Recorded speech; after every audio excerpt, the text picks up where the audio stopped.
ఐశ్వర్యరాయ్ నటిగా ఎంత ఫేమస్ అయినప్పటికీ ఆమె అభినయం కంటే అందమే ఎల్లప్పుడూ హాట్ టాపిక్. ఇక వరల్డ్ ఫేమస్ బ్యూటీ రొమాంటిక్ ఎఫైర్లు జనం అంత ఈజీగా మర్చిపోతారా చెప్పండి. ఒకప్పుడు ఐష్ సల్మాన్ ప్రేమ కథ బాలీవుడ్ని ఊపేసేది. రోజువారీ వార్తలతోనే అప్పట్లో ముంబై టాబ్లెట్స్ గుప్పుమనేవి. అంతా బాగానే ఉన్నా సల్లూభాయ్తో ఐశ్వర్య బ్రేకప్ చేసుకుని చివరకు అభిషేక్ని పెళ్లాడింది.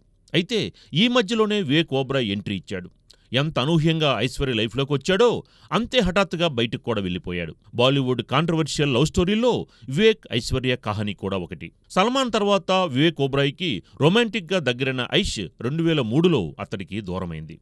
అప్పట్లో అది పెద్ద దుమారం రేపింది. తరువాత చాలా ఏళ్లకి సల్మాన్ గురించి వివేక్ ఓబ్రాయ్ షాకింగ్ కామెంట్స్ చేశాడు. ఐశ్వర్యని తాను ప్రేమిస్తున్నందుకు సల్మాన్ బెదిరించాడని వివేక్ చెప్పాడు. ఐష్కి దూరంగా ఉండమని బాలీవుడ్ బాయ్ జాన్ ధమ్కీ ఇచ్చాడట. ఇక సీన్ కట్ చేసి 2023కి వచ్చేస్తే ఎన్నేళ్ల తర్వాత వివేక్ ఓబ్రాయ్ తండ్రి సురేష్ ఓబ్రాయ్ నోరు విప్పాడు. యానిమల్ సినిమాలో ఆయన కూడా ఓ పాత్రలో కనిపించాడు. సినిమా సక్సెస్ తర్వాత ఓ ఇంటర్వ్యూలో కొడుకు వివేక్ ఓబ్రాయ్ లవ్ అఫైర్ గురించి స్పందించాడు. వివేక్ ఐశ్వర్య రిలేషన్ గురించి సురేష్ చెప్తూ అసలు తనకి ఆ సంగతే తెలియదని అన్నాడు. ఓసారి రామ్ గోపాల్ వర్మ అసలు విషయం చెప్పాడట. అప్పుడే వివేక్ ఐశ్వర్య మధ్య బంధం గురించి సురేష్ ఓబ్రాయ్కి తెలిసిందట. అలాంటివన్నీ చేయకు అని కొడుక్కి సురేష్ ఓబ్రాయ్ చెప్పాడట. కానీ అతను చెవికి ఎక్కించుకోలేదట. కాకపోతే సల్మాన్ మాత్రం తనతో ఎప్పటికీ ఎంతో గౌరవంగా ఉంటాడని సురేష్ అంటున్నాడు. కొడుకు వివేక్తో కండల వీరుడికి ఎలాంటి విభేదాలున్నా సురేష్తో మాత్రం సల్మాన్ మంచి రిలేషనే కొనసాగిస్తున్నాడట. ఇప్పటికీ సురేష్ ఓబ్రాయ్ ఎదురుపడితే సల్మాన్ తన చేతిలోని సిగరెట్ని వెనకాల దాచేస్తాడట.